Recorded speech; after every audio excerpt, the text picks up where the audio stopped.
नमस्कार, मी ज्ञानदा कदम. क्विक हिल प्रस्तुत Majha Katta powered by bank of Maharashtra, Chandukaka Saraf and sons private limited, Chitale उद्योग समूह, Sudhir Manke light house, Chakote bakery and namkeen आणि सोनाई पशु आहार. दीपावलीच्या मंगलमय पर्वाच्या आपल्या सर्वांना माझ्याकडून आणि एबीपी परिवाराकडून अगदी मनापासून शुभेच्छा. आजचा कट्टा आपल्या सगळ्यांचाच दिवाळीचा आनंद आणखी वाढवणार आहे. गायिका मैथिली ठाकूरच्या सुरांसोबत आजचा आपला कट्टा रंगणार आहे. आपल्यापैकी अनेकांना मैथिली पहिल्यांदा भेटली असेल ती सोशल मीडियातनंच. अगदी लहान वयातल्या मैथिलीचं तिच्या भावांसोबतचं छापतिलक असो किंवा अगदी अलीकडेच तुकडोजी महाराजांची रचना मनी नाही भाव असो, या त्रिकुटाच्या गाण्यांची जादूच काही उतरत नाही. लोकगीतं असोत, भक्तिगीतं असोत किंवा इतर एखादा संगीत प्रकार, मैथिली त्या गाण्यांमध्ये असं काही जीव ओतते की आपणही तल्लीन होऊन तिच्यासोबत ठेका धरायला लागतो. संगीतामध्ये 7 सूर महत्त्वाचे असतात, पण मैथिलीच्या गाण्यातला महत्त्वाचा सूर आहे निरागसतेचा. मैथिली आज सोशल मीडिया स्टार आहे, तिचे लाखो चाहते आहेत. पण मैथिली घडली कशी, तिची आणि सुरांची दोस्ती कशी झाली, मैथिलीचे फ्युचर प्लॅन्स काय आहेत हे जाणून घेण्याची उत्सुकता माझ्याप्रमाणे तुम्हा सर्वांनाही नक्कीच आहे. त्यामुळे आपण अजिबात वेळ घालूयात नको, मैथिलीशी गप्पा मारूया आणि खूप सारी गाणीसुद्धा तिच्याकडनं ऐकूया. मैथिली आहे, ऋषभ तिचा भाऊ आहे आणि या सगळ्यांचे बाबा रमेशजी सुद्धा आपल्या कट्ट्यावरती आलेले आहेत. तुमच्या सर्वांचं मनापासून स्वागत आणि दिवाळीच्या शुभेच्छा. धन्यवाद. मी मैथिली आहे, माझा भाऊ ऋषभ. मला मराठी खूप आवडतो. मी मराठीतली गाणी गाते, लेकिन मुझे मराठी बोलने में दिक्कत होती है. इसीलिए आज मैं जो कॉन्वर्जेशन है, आप इतनी फ्लुएंटली मराठी बोल रही हैं, मुझे थोड़ी थोड़ी समझ में आ रही है, थोड़ी ऊपर से जा रही है, लेकिन मैं आपका भाव बहुत अच्छे से समझ पा रही हूँ और आपके जवाब मैं हिंदी में दूंगी. कोई बात नहीं. मैथिली, महाराष्ट्र में तो आपके लाखों फॉलोअर्स हैं. हम लोग आपको बहुत चाहते हैं, आप पूरी फैमिली के आपको. और आपने जो भी मराठी भी गाने गाए हैं यहाँ, तो मतलब उन गानों को लोगों ने अपने बिल्कुल सर पे रखा है. तो बहुत सारी बातें करनी है और जानना है कि ये जो जर्नी आपकी है उसके बारे में, और मराठी की तरफ किस तरह से आई, उसमें दिक्कतें कुछ आती है तो क्या आई. लेकिन ये सारी बातें करने से पहले आपका पसंदीदा कौन सा, मतलब अभी जिसका जिक्र हुआ, संत तुकडोजी महाराज का एक अभंग है जो आप बहुत अच्छा गाती है, जो सोशल मीडिया पे तो काफ़ी वायरल है. तो वो आप तक कैसे पहुंचा, आपको किसने सजेस्ट किया कि आपको ये गाना चाहिए, मतलब ये अभंग? अभी मैं कुछ दिन पहले मुंबई आई थी कुछ गानों के शूट के लिए, कुछ भजन के लिए. तो वहाँ पे मेरी मुलाकात गौरी जी हैं उनसे हुई और वो यहीं की हैं और वहीं HOD थी स्पिरिचुअल डिपार्टमेंट की. तो मैंने उनसे बस ऐसे बातों बातों में पूछा कि मुझे अभंग सुनना बहुत पसंद है और मुझे आप कुछ सजेस्ट करिए कि और क्या क्या सुन सकते हैं. तो उन्होंने बोला तुम ये सुनो ना, ये संत जी का और बहुत जाना माना नाम है, उनके कई सारे भजन हैं जो यूट्यूब पर है, आप सुन सकते हैं. तो मैंने इसका शब्द समझा, इसका भाव समझा. इसके बाद इसको मैंने कम से कम 100 बार सुना होगा, इतना जहन में बैठ गया. तब फिर अगले ही दिन मैं उसे अपने घर में गा करके मैंने उसे पोस्ट किया. मुझे बिल्कुल उम्मीद नहीं थी, मुझे डर लग रहा था कि कहीं कुछ च च इसका ड़ ल इस सब का फ़र्क में कुछ गलती ना हो जाए और कुछ गड़बड़ ना हो जाए. लेकिन आप सभी लोगों का इतना सारा प्यार मिला, मुझे और कॉन्फिडेंस मिला कि मैं और अच्छे से. अच्छा, आप मधुबनी में थी, उसके बाद दिल्ली आई, वहाँ तो च च छ ल ल तो है नहीं. वहाँ तो र को ड़ करो, मतलब उधर जैसे मर्जी वैसे बोलते हैं. हाँ. तो फिर ये ल का उच्चार करना दिक्कत आई? मैं पहले तुलसी, जैसे भी एक अभंग है सुंदरते ध्यान, उसमें तुलसी मैं बोल रही थी. लेकिन एक जगह मैं ऐसी बातचीत में बहुत सारे लोग मुझे अच्छे से समझा भी देते हैं. उन्होंने बताया कि तुलसी है, जो आप अच्छे से प्रोनाउंस करेंगे तो वो और ज़्यादा ठेठ मराठी प्रोनाउंसिएशन है. तो ऐसे धीरे धीरे करके मैं लोगों से मिलती गई, कुछ कुछ करेक्शन होता गया. और बिल्कुल ये सारे जो प्रोनाउंसिएशन है बिहार की तरफ बिल्कुल भी नहीं है. च तो बिल्कुल नहीं बोलते, ड़ भी नहीं बोलते, लेकिन मैंने सुनते सुनते वो चीज़ों को अपनाया. अच्छा, तो मैं चाहूँगा कि हम लोग सारे इंतज़ार वो उस गाने का, मतलब एक उसका पहला जो अभंग का पार्ट है, अगर वो आप बिल्कुल, मतलब अभी जिसकी बहुत चर्चा है, तो वो, और फिर बाकी बातें. बिल्कुल.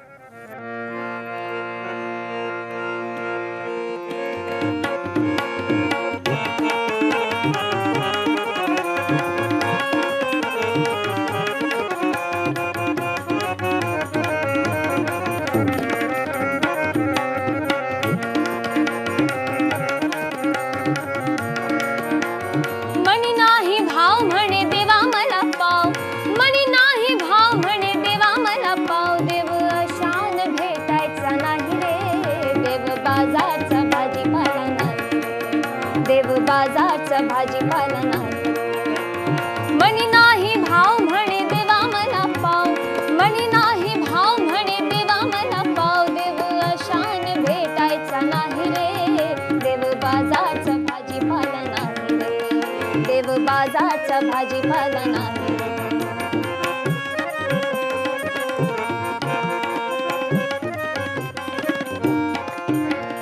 दगडाचा देव त्याला बडराचं भेव, दगडाचा देव त्याला बडराचं भेव, लाकडाचा देव त्याला अग्नीचं भेव, दुधाचा देव त्याला बोक्याचा भेव, चांदी सोन्याचा भेव त्याला चोराचं भेव.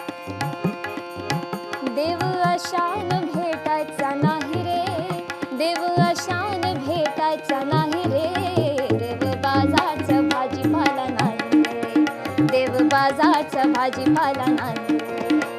मनी नाही भाव म्हणे देवा मला पाव, मनी नाही भाव म्हणे देवा मला पाव, देव अशान भेटायचा नाही रे, देव बाजारचा भाजीपाला नाही रे, देव बाजारचा भाजीपाला नाही रे, देव बाजारचा भाजीपाला नाही रे, देव बाजारचा भाजीपाला नाही रे.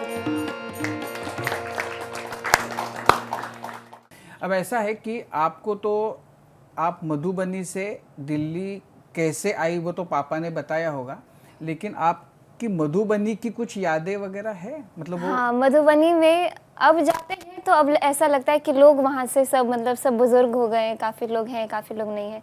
उस समय तो पूरा एक जमावड़ा लगता था हमारे दलान पे, और वहाँ पे सिर्फ अष्टजाम, सुंदरकांड का पाठ, राम सीता विवाह, संकीर्तन, ये सारी, और नाम धुन कीर्तन, ये सभी चीज़ें, मुझे ये सारी चीज़ें बहुत फ्रेशली याद है.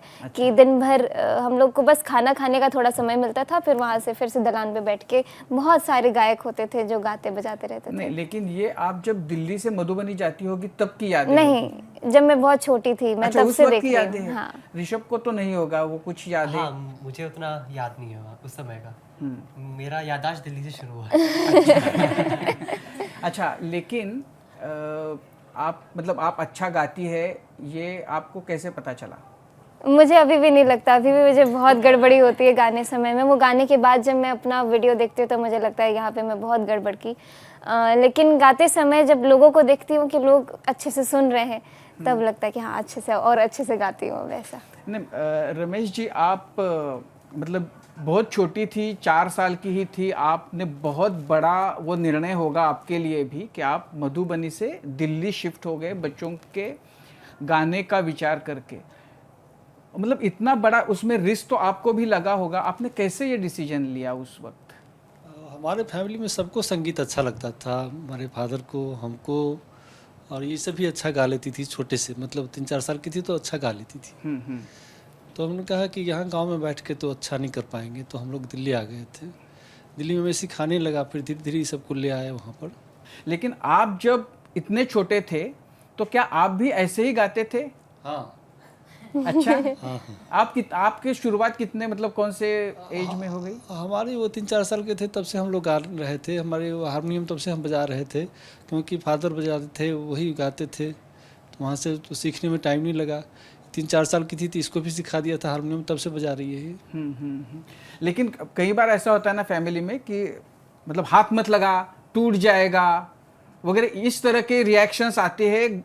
तो आप मतलब आपको वो भी अनुभव नहीं था, और इनको तो होने का फिर कोई सवाल ही नहीं कि तबले को हाथ मत लगा, हारमोनियम को मत लगा, इस हाँ, टाइप मैंने बहुत तोड़ फोड़ किया है, मुझे उस सब के लिए मार भी पड़ी है क्या मम्मी बात से. करती हो? बहुत तोड़ फोड़ किया है मैंने. हारमोनियम का कभी कुछ निकाल देना, ये सारी चीज़ें ये निकाल के बाहर कर देती थी.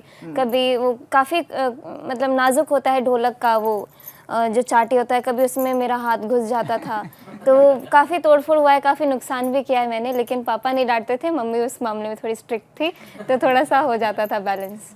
अच्छा, लेकिन मैथिली का गाना कब शुरू हुआ? मतलब आपको कब लगा, या कोई ऐसा इंसिडेंस था कि जब आपको लगा कि अरे नहीं, मतलब इसमें तो बहुत पोटेंशियल है, हम लोगों को जाना चाहिए यहाँ से? वो 2-3 दिन जब से कुछ बोलने लगी ना, तो किसी भी गीत को, हमारे गीत को कॉपी कर लेती थी वो. मतलब बोलने के बाद तुरंत? हाँ, तो कहा कि इसको तो बढ़िया से करेंगे तो बढ़िया हो जाएगी, तो हम उसमें लग गए थे। और मैंने छठी में इसको स्कूल भेजा समझिए, तब तक घर में पढ़ाया सिखाया घर में, जब ये दुनिया समझने लगी तब इसको स्कूल भेजा था। अच्छा।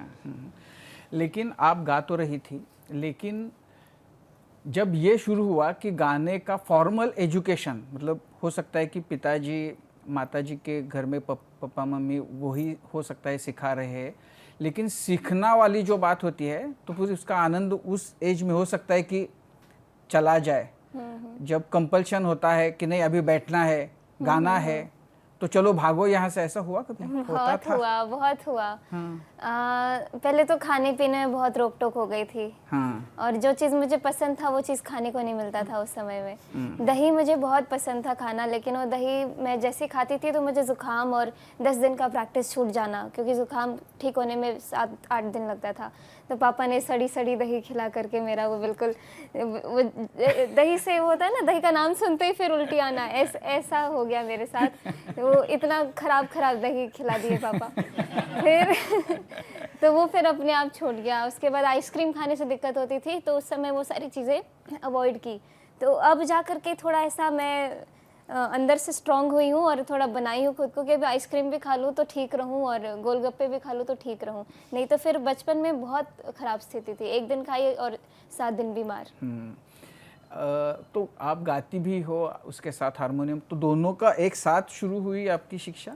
हारमोनियम मुझे खुद याद नहीं कि मैंने कब बजाना शुरू कर दिया अच्छा, था। उससे मतलब जब से याददाश्त है उससे पहले से शुरू हो गई? जी, हारमोनियम मुझे ये मालूम है कि जब कीर्तन वीर्तन हो रहा होता था तो उसमें ऐसे 5-6 हारमोनियम रखे रहते थे, जिसको जो आता है वो बजा लो। बहुत सारे जो मंजीरा होते हैं वो रखे रहते हैं ना, कि मतलब बहुत सारा रखा था कि जिसको मर्जी है आप उठा के बजाइए। तो उसी सिलसिले में हारमोनियम बजाते बजाते मुझे भी ध्यान नहीं है कि मैंने कब से बजाना शुरू कर दिया, लेकिन मुझे ये याद है कि जब मुझे दिमाग में आया कि अच्छा म्यूज़िक करना, तो उस समय मैं हारमोनियम बजाती थी प्रॉपर। उसके बाद मैंने गाना सीखा। और आप हारमोनियम बजाते हो? हाँ, मैं बजा लेता हूँ थोड़ा बहुत, लेकिन मेरा मेन यही है। तो ये मतलब ये आपने तय किया कि पापा ने कि मतलब नहीं ये गाती है तो ये बजाएगा, ये बजाएगा, ऐसे किया था? पापा का कोई प्रेशर नहीं था। मुझे पढ़ाई करने में मन नहीं लगता था तो मैं बैठ जाता था इसमें कि मेरा टाइम पास हो जाएगा। नहीं तो लेकिन मतलब हारमोनियम से ज़्यादा तबला, मतलब मज़ा ज़्यादा तबला बजाने में है, ये कब लगा? ये जब बजाते बजाते बिल्कुल हाथ सेट हो गया, फिर पापा भी सिखाने लगे मुझे, क्योंकि पापा ने भी सीखा हुआ तबला शुरुआत में। तो पापा ने मेरा पूरा बेस ट्रेंड कर दिया एकदम, जो शुरुआत में बजाया जाता है, तो उससे मेरा इंटरेस्ट और ज़्यादा बढ़ गया। लेकिन मैथिली गाती है, आपको नहीं लगता कि मैं भी गाऊं? मैं पहले गाता था, फिर जब आवाज़ बदला मेरा, फिर गाते गाते रोने लग जाता था।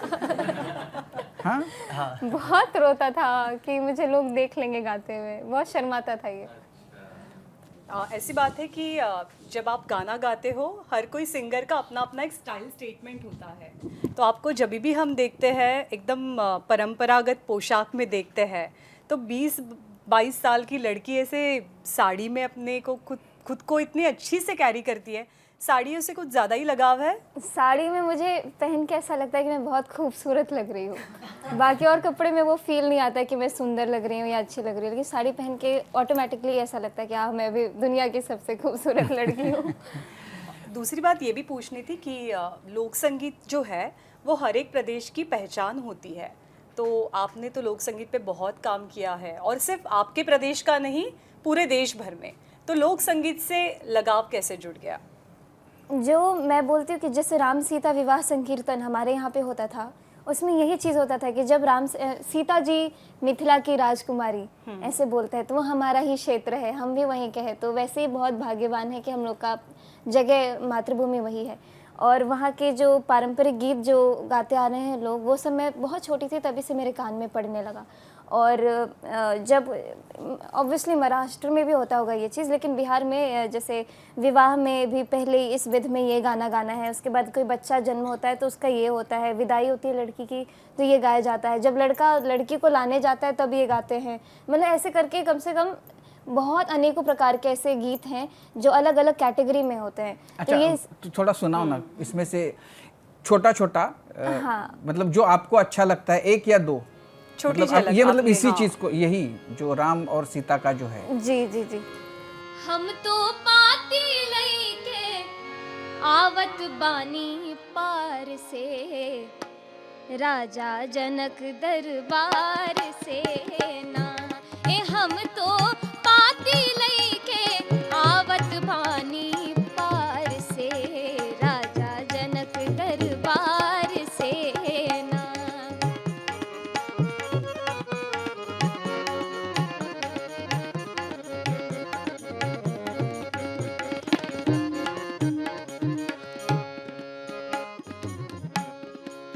हमरा राजा जनक जी के धिया, धिया मतलब बेटी, हमरा राजा जनक जी के धिया, जिनकर नाम बाटे सिया।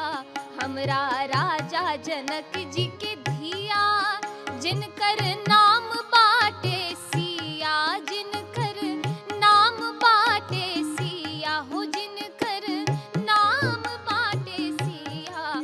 हुनकर शादी हुई है कौशल्या कुमार से, राजा जनक दरबार से ना।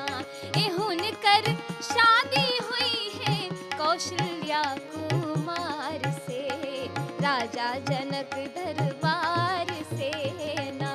ए हम तो पाती लईके आवत बानी पार से, राजा जनक दरबार से, राजा जनक दरबार से, राजा जनक दरबार से ना। क्या बात है। ये जो लोक संगीत की रुचि है, ये गाने सुनते सुनते फिर अब मतलब बिहार और मधुबनी छोड़ के फिर बाकी प्रदेशों के लोकगीत के बारे में भी ये रुचि हो गई। जी। तो जैसे मराठी गाने आप गाती हो, और कौन से लोकगीत लोक संगीत आपको पसंद है? जैसे हम मैथिली से मैंने शुरू किया, फिर अपने मिथिला क्षेत्र से थोड़ा बाहर आते आते भोजपुरी, मगही, अंगिका बज्जिका, ये सब करते हुए फिर मैं थोड़ा बाहर आते आते फिर दिल्ली में जैसे हिंदी गीत गाते हैं, हिंदी भजन गाते हैं, वो सब करते। फिर उत्तराखंड के जो मांगल गीत होते हैं वो, फिर गुजराती गीत, उसके बाद पंजाबी जो टप्पे होते हैं, या फिर संत समागम में जाते तो वहाँ गुरबानी संकीर्तन गाया जाता है, वो गाते हुए फिर महाराष्ट्र में आकर के मराठी अभंग, नाट्य संगीत और भी जितने भजन हैं वो। और उसके बाद मैं क्या गाती हूँ राजस्थानी गाती हूँ, बंगाली गाती हूँ, जो रविंद्र संगीत में हो गया, और यही सब।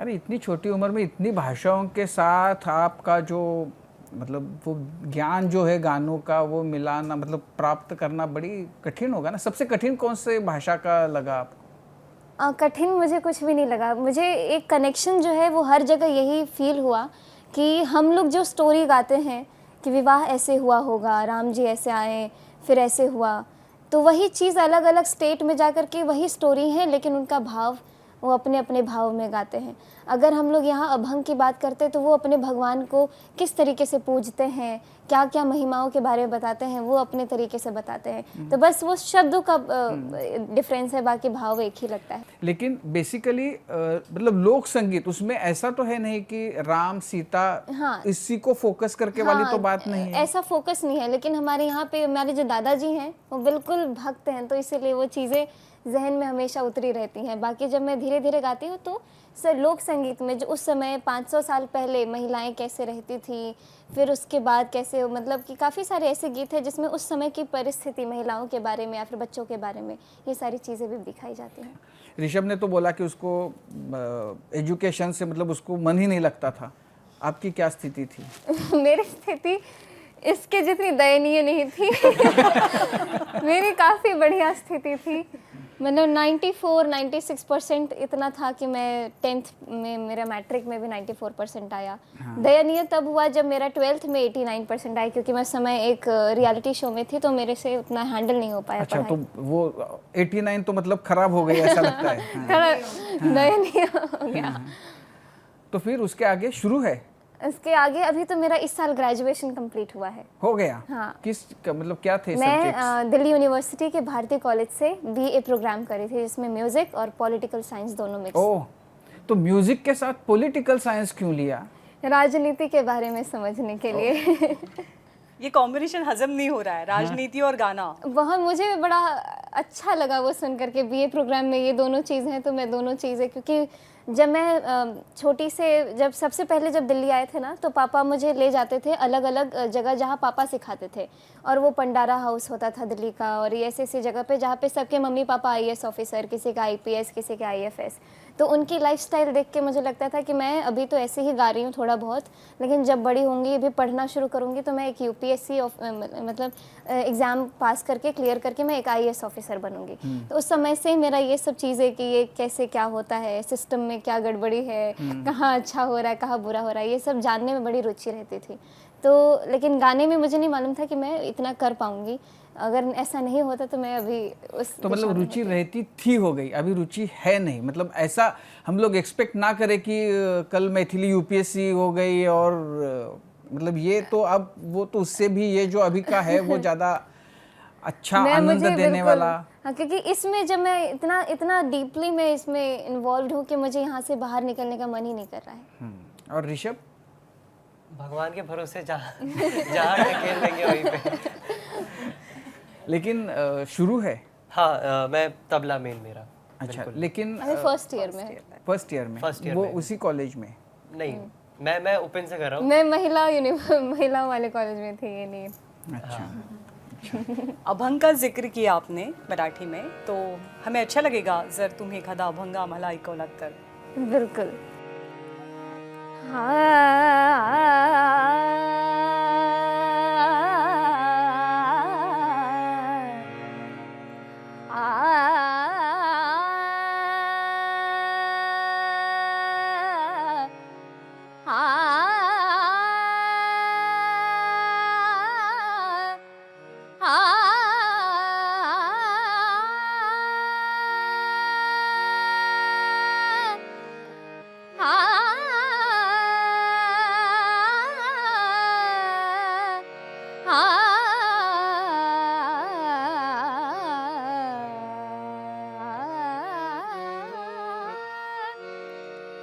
कानडा राजा पंढरीचा, कानडा राजा पंढरीचा, कानडा राजा पंढरीचा, कानडा राजा पंढरीचा. वेदा नाही कळला, वेदा नाही कळला, अंत पार याचा कानडा राजा पंढरीचा, कानडा राजा पंढरीचा.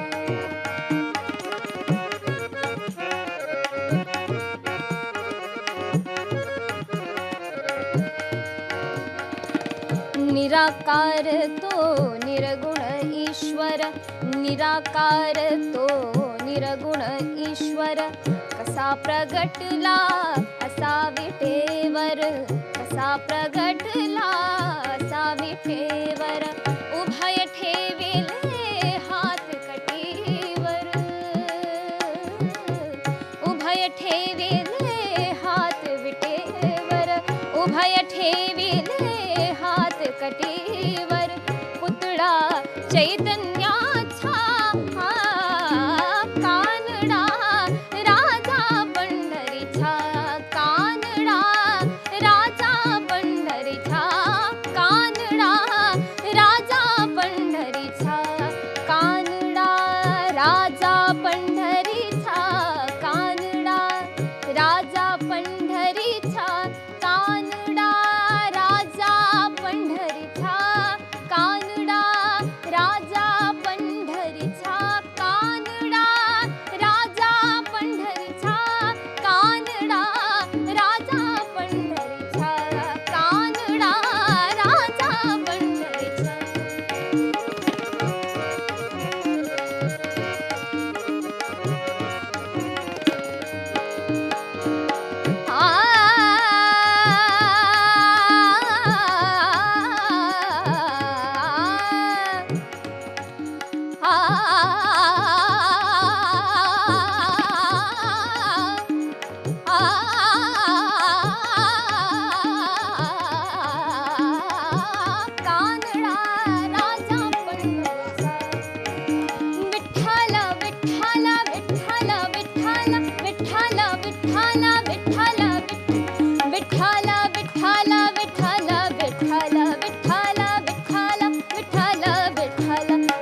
भीमसेन जी का नाम आप तक कैसे और वो भजन पे लगाव कैसे हुआ उनके? मैं जब शास्त्रीय संगीत का ट्रेनिंग जब मैं 7 साल की थी तब से फॉर्मली पापा से ही सीख रही थी। तो उस समय जितने भी क्लासिकल म्यूज़िक के वीडियोस, जब इंटरनेट उस समय पे नहीं था, हमारे पास फ़ोन नहीं था, लेकिन जैसे जैसे होने लगा तो सीडी में भरवा के या मेमोरी कार्ड में भरवा के तो सारे इन कलाकारों को सुनने लगी।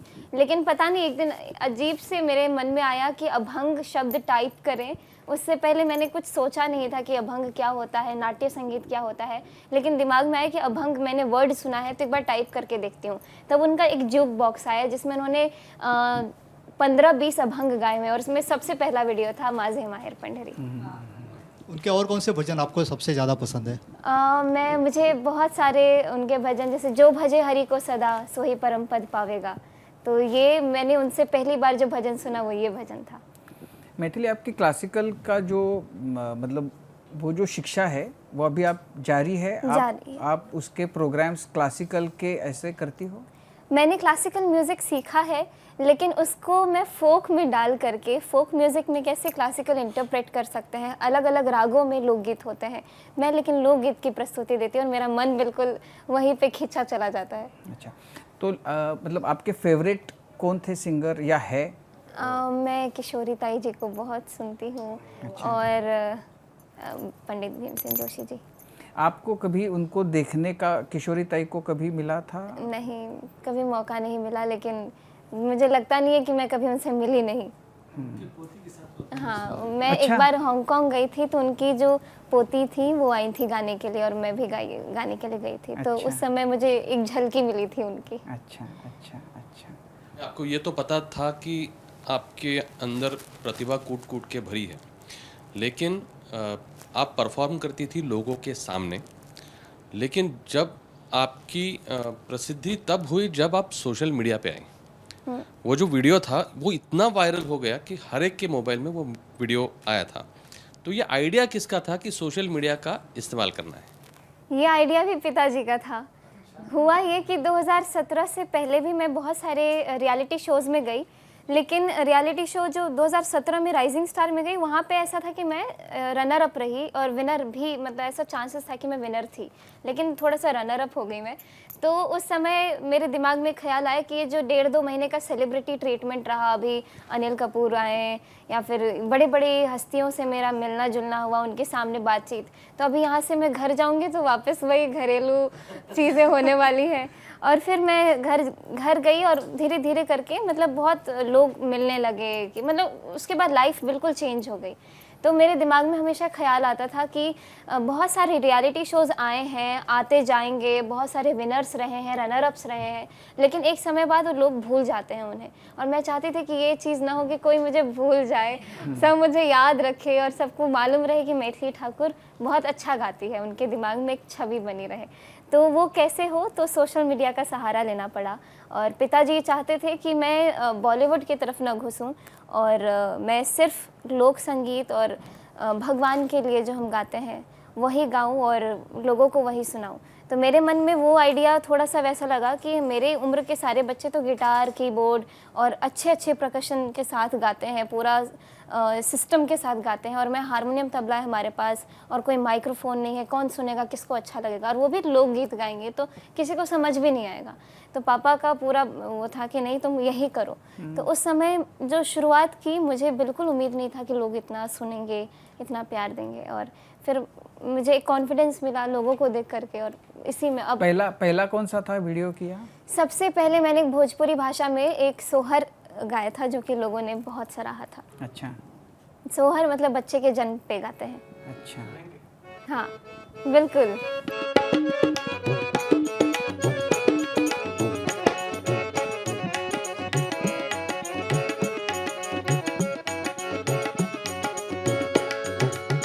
जुग जुग जिया सुलाला नवा भवन माँ के भाग जागल हो। जुग जुग जिया सुलाला नवा भवन माँ के भाग जागल हो। होलल ना लाल हुई है कुलवा के दीपक मनवा में आस लागल हो। ललना लाल हुई है कुलवा के दीपक मनवा में आस लागल हो। आजू के दिनवा सुहावन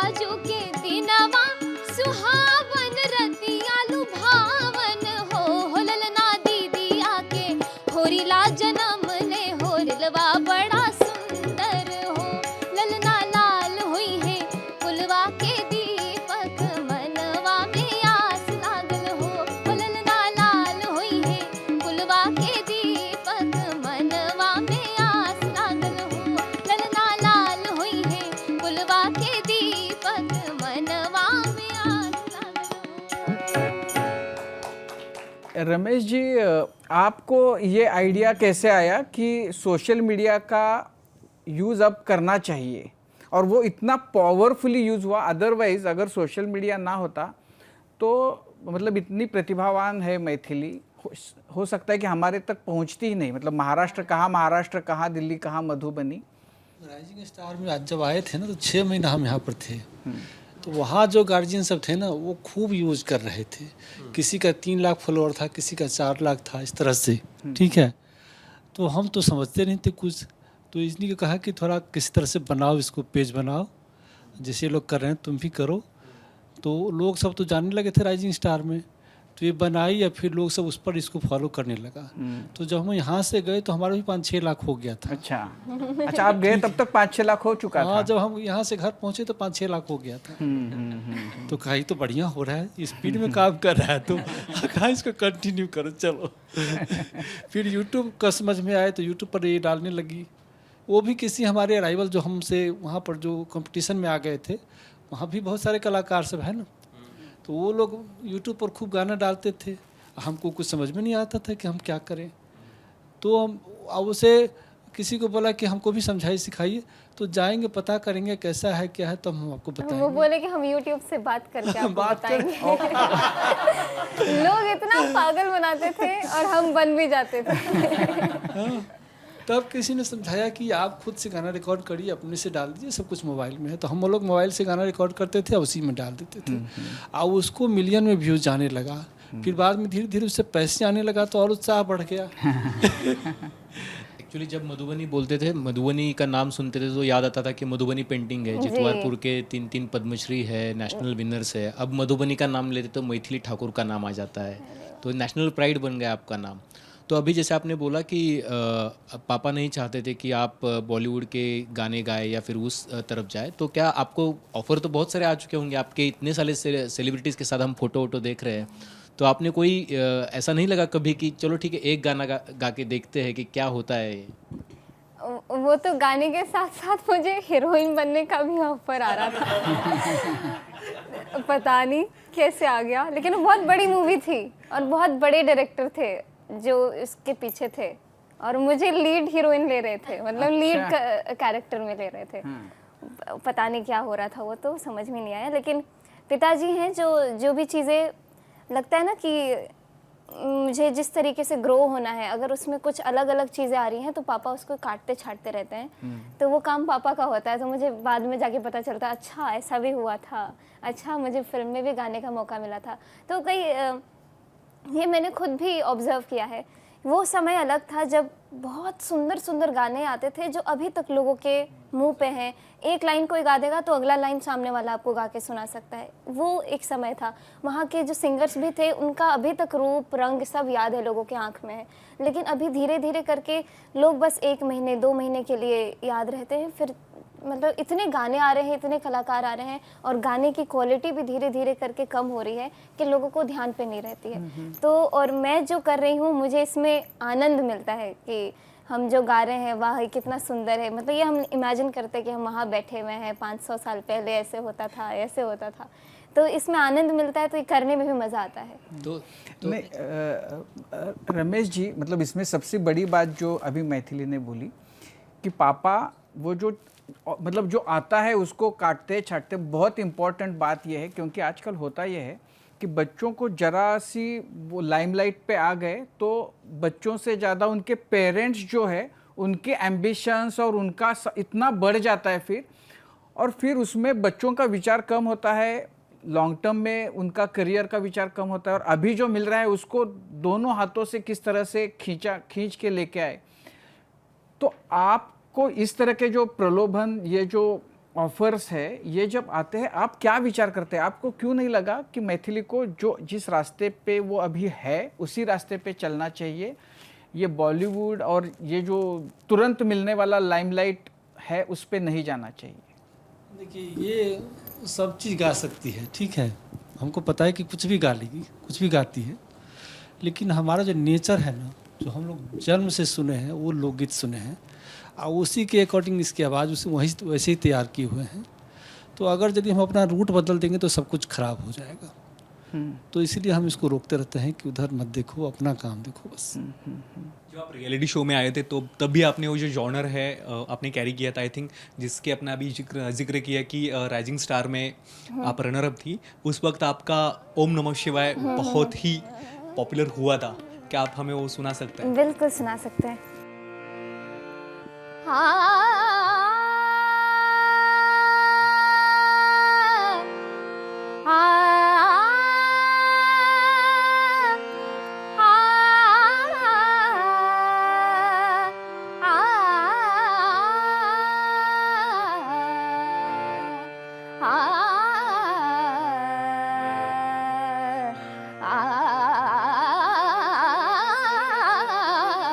ओम नमः शिवाय, ओम नमः शिवाय, ओम नमः शिवाय, ओम नमः शिवाय। तीन शब्द में दृष्टि सारी, तीन शब्द में दृष्टि सारी, सृष्टि सारी समाय। ओम नमः शिवाय, ओम नमः शिवाय।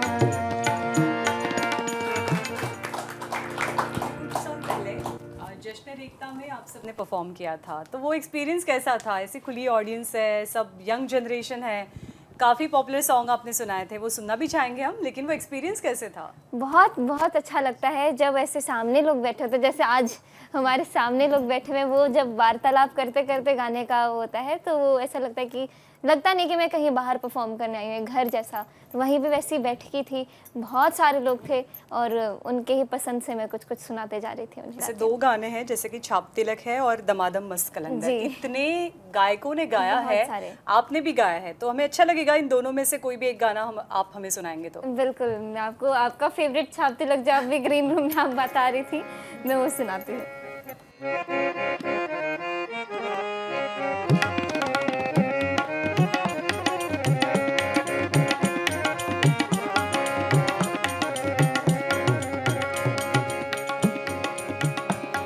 अपनी छव बना के जो मैं पी के पास गई,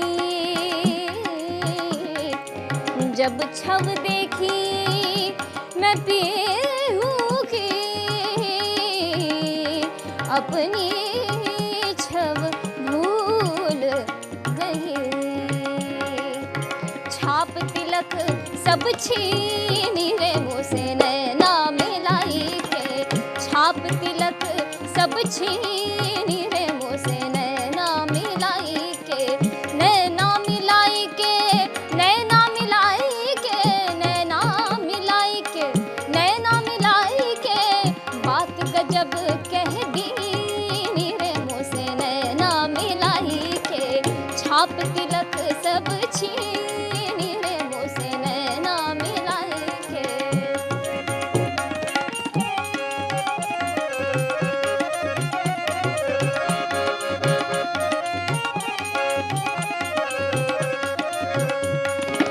प्रेम भट्टी का मधुआ पिलाई के, प्रेम भट्टी का मधुआ पिलाई के, प्रेम भट्टी का मधुआ पिलाई के, प्रेम भट्टी का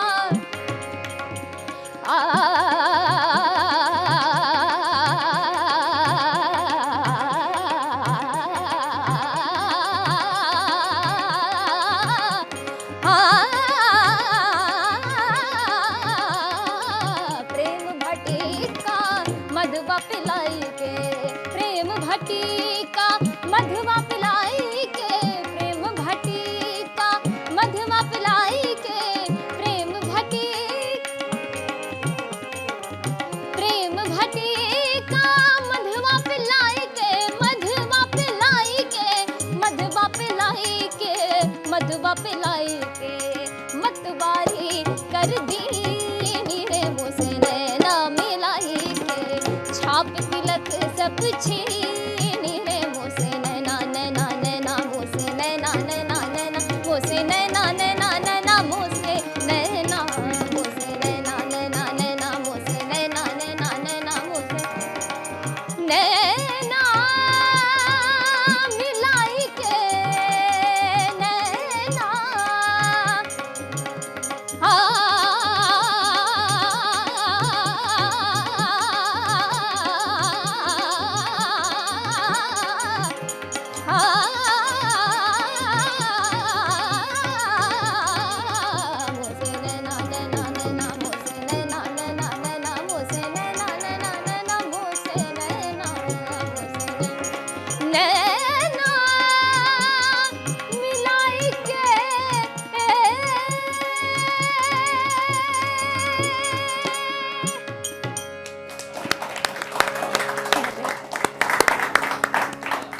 हम लोग पापा सामने बैठे, पापा के बारे में बहुत बातें हो रही है, लेकिन मम्मी के बारे में बहुत कम बातें हमने की। तो पापा ने तो ये दे दिया, मम्मी ने क्या दिया? मम्मी ने ही सब कुछ दिया है। पापा तो टास्क दे करके फिर अपने ट्यूशन्स में चले जाते थे, रात को आते थे सुनने के लिए, लेकिन उतने समय तक मम्मी को ये देखना कि मैंने वो काम किया कि नहीं किया, टाइम पास तो नहीं कर रही हूँ, हनी से मारपीट तो नहीं हो रहा है, ये सब चीज़ें, और हमको खाने में क्या पसंद है, बच्चे ज़्यादा फ्रस्ट्रेट ना हो जाए, मतलब ये चीज़ें मैं अब समझ पा रही हूँ कि वो उस समय मम्मी के लिए कितना फ्रस्ट्रेशन किस बात का? कि हमको खेलना है, नहीं खेलने दे रहे हैं, हमको पढ़ना नहीं है, ये सब। तो उस समय तो ऐसा लगता था कि सारे बच्चे उस सामने वाले पार्क, घर के सामने ही पार्क रहता था, और शाम के 5-6 बजे से वो जो की आवाज़ आती थी तो मन करता था हम भी उस झूले पे चढ़े हैं, अभी टाइम हो गया तो सारे बच्चे गए हैं तो मैं भी जाऊँ। लेकिन उस समय को रोक के रखना, क्योंकि वो समय बीत जाएगा तो फिर शाम में जब पापा आएंगे तो वो चीज़ें तैयार नहीं रहेंगी, तो वो सुनाने के लिए वो समय में प्रैक्टिस करना, तो ये सारी चीज़ें अब लगता है कि उस समय हम लोग ऐसा फील करते थे, या फिर मतलब बुरा लगता था कि ऐसा नहीं हो रहा है, लेकिन अभी कितना फ़ायदा हुआ उसका। तो मम्मी समझाती थी कि डांटती थी या कन्विंस करती थी? कन्विंस करती थी। कैसे? बैठा करके, जैसे हर साल जब मैं 6th में पहली बार स्कूल गई तो मम्मी को लग रहा था ऐसा कि मेरा मतलब क्योंकि मेरी भाषा भी इतनी स्पष्ट नहीं थी, और उस समय बिहारी वर्ड लेकर के ना काफ़ी बच्चे दिल्ली में परेशान करते थे, तो मेरे साथ भी ऐसा हुआ कई बार, और मैं उस बात पे बहुत रोती थी। मुझे लगता था बिहारी वर्ड बहुत ख़राब है, तो अगर कोई अलग अलग स्टेट के भी बच्चे मारपीट कर रहे हो ना तो एक दूसरे को गुस्से में बिहारी बोलते थे, तो वो चीज़ें मुझे ख़राब लगता था कि बिहारी तो एक वो है ना कि एक स्टेट के लोग हैं तो उनको बिहारी बोलते, लेकिन वो लोग गाली की तरह बिहारी को यूज़ करते थे, अबे बिहारी है क्या। तो और उस समय मैं भी वहीं पे रहती थी, तो मुझे लगता था कि मेरे पे कोई ऐसे मार रहा है बातें।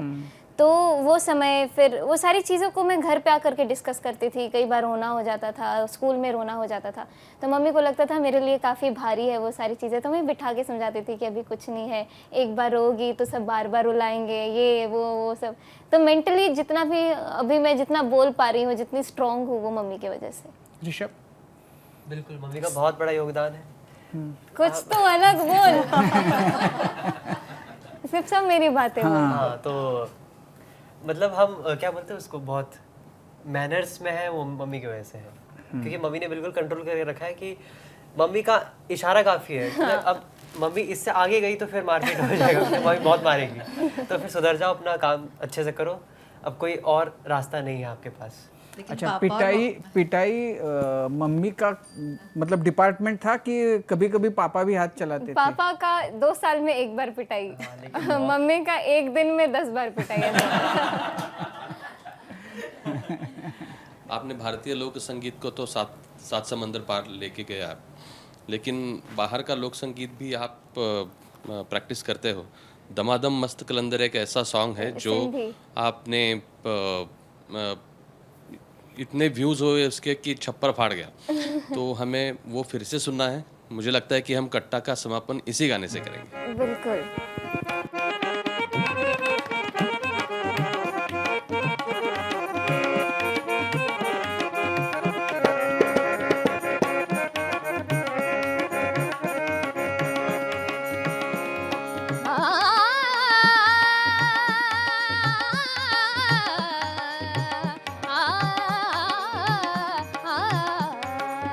लाल मेरी पत रखियो भला झूले लाल, लाल मेरी पत रखियो भला झूले लालन, सिंदड़ी दा सेवड़ दा, सिंदड़ी दा सेवड़ दा, सखी शाबाज कलंदर दमादम मस्त कलंदर, सखी शाबाज कलंदर दमादम मस्त कलंदर, सखी शाबाज कलंदर। हो लाल मेरी पत रखियो भला झूले लालन, सिंदड़ी दा सेवड़ दा, सिंदड़ी दा सेवड़ दा, सखी शाबाज कलंदर दमादम मस्त कलंदर, सखी शाबाज कलंदर दमादम मस्त कलंदर। हो लाल मेरी, लाल मेरी।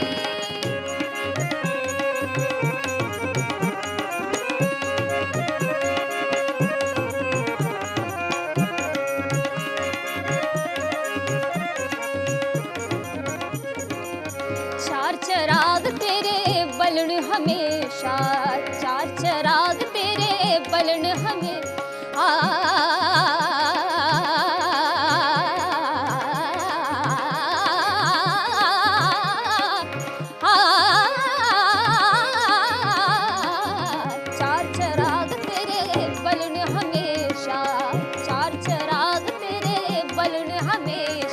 पंजवा में बालन आइया बला झूले लालन पंजवा में बालन आइया बला झूले लालन सिंदड़ी दा सेवड़ दा सिंदड़ी दा सेवड़ दा सखी शाबाश कलंदर दमादम मस्त कलंदर सखी शाबाश कलंदर दमादम मस्त कलंदर सखी शाबाश कलंदर दमादम मस्त कलंदर सखी शाबाश कलंदर दमादम मस्त कलंदर सखी शाबाश कलंदर दमादम मस्त कलंदर सखी शाबाश कलंदर हे ना आ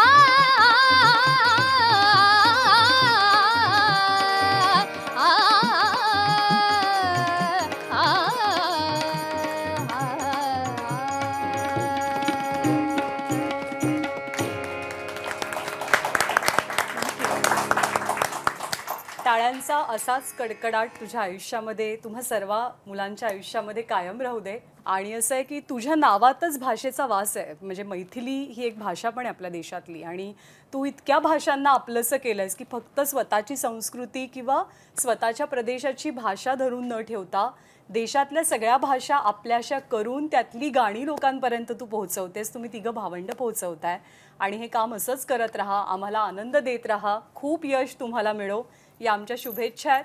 पुन्हा एकदा हॅपी दिवाळी तुम्हाला सगळ्यांना. मनापासून आभार कट्ट्यावर आल्याबद्दल. थँक्यू. आणि यानंतर दीपावली विशेष माझा कट्ट्यावरती वेळ झाली इथेच थांबण्याची. ताज्या बातम्यांसाठी पाहत रहा ABP माझा.